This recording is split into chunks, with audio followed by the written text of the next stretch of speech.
Hello guys, তো আমি এটা আমার মা আজকে কিনে আনছে। তো এখন এটা আমি জ্বালাবো মোমবাতি দিয়ে। কিভাবে বোঝায়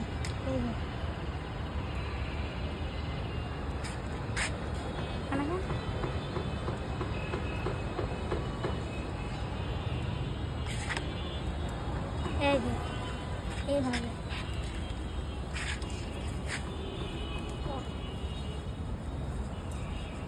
ধরো।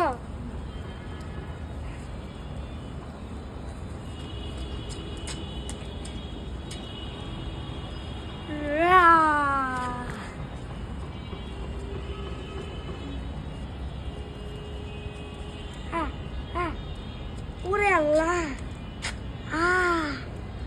বাবা আগুনে পুড়ে গেছে আমার হাত। ঠিক আছে, টাটা।